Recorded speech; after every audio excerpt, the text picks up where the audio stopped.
Hello there, Riderflex Nation. Steve Urban here with more career advice and job interviewing tips for you.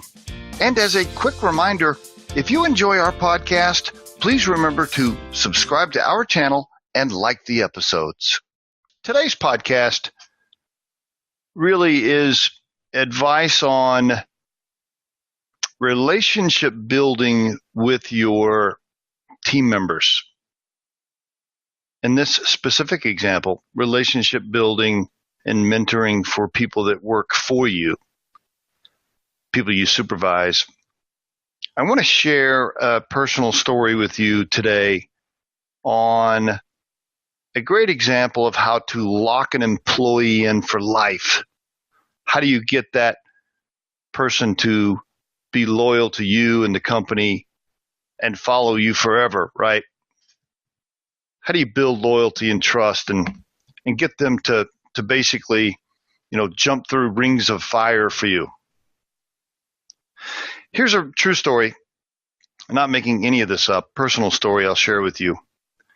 So I think I was probably maybe 30 years old at the time, 29, 30 years old.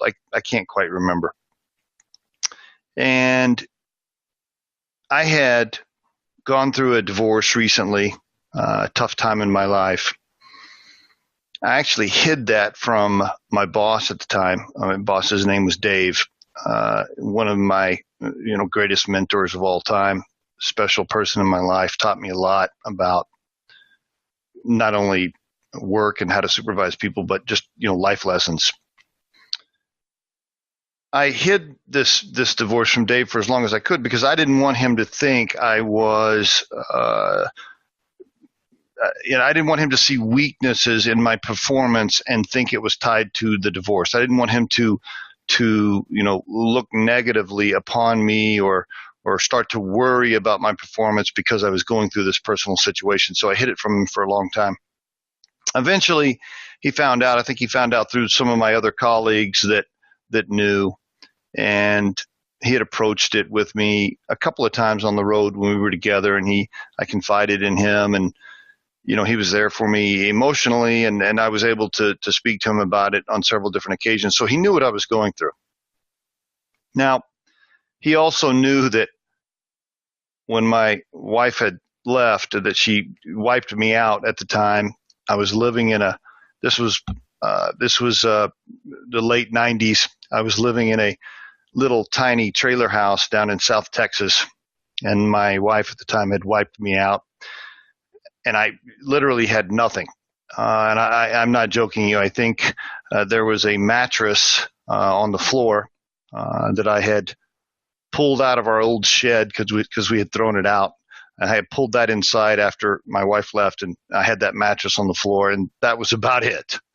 There was nothing else left. And somehow Dave found out about that, right? He knew my situation. Well, we were closing a retail store down. We were at a mall. I was a district manager for a retail company at the time. We were at a mall. We were closing a store down. Dave, my boss, was there. He was like the regional manager. He was there. We were closing it down. We were loading up trucks. We were, getting rid of supplies, etc. Well, the back room of this little retail store where the associates went on break, it had a little tiny mini refrigerator, a little mini microwave, a little break table, some kitchen kind of supplies and appliances, etc. Well, Dave, on his own, rented a U-Haul that he paid for himself, brought it to the location that day, told the company workers not to return the microwave and the refrigerator and the break table and a few chairs and some other supplies. He loaded those items up with me in this U-Haul that he rented, and at the end of the day followed me back to my house and unloaded that stuff into that little trailer I was living in.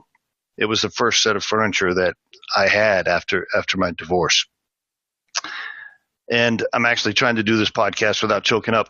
That I cannot tell you what that did for me as a person And at that point, like I would have killed for the guy, right? I mean, there's nothing I wouldn't do for him after that. And in fact, the only reason I ever left that job was because Dave went on to basically retire, and music retailers started shutting down stores, which is why I eventually left that job. The point is, I never would have left the guy, right? Probably. I mean, I would have done anything for him at that point. He had me locked in forever. So what's my point of this whole story? My point is, we're all human beings, right? It's not just a supervisor and an employee. We're human beings. And if we treat each other the right way and we're there for each other in times of need personally, it will go a long, long way in establishing a real relationship that will benefit you professionally as well.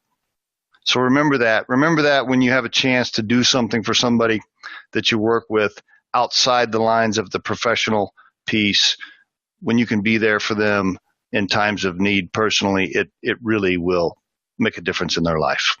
And there is your Riderflex tip of the day. We truly hope you find our material helpful and entertaining. And in the spirit of giving back, Riderflex donates half of all proceeds gained from this podcast to the Volunteers of America and their efforts to support veterans with employment services. While our podcast can be heard across most platforms, including iTunes, Google Play, YouTube, and SoundCloud, you can become a supporter of this podcast by visiting our show on the platform Anchor FM. That's anchor.fm/Riderflex. You can send us your questions or suggested topics for future episodes to the email address podcast@riderflex.com, or drop us a voicemail at 888-964-5876, extension 710. Visit riderflex.com to learn more about us. Thanks so much for listening, folks, and have a great day.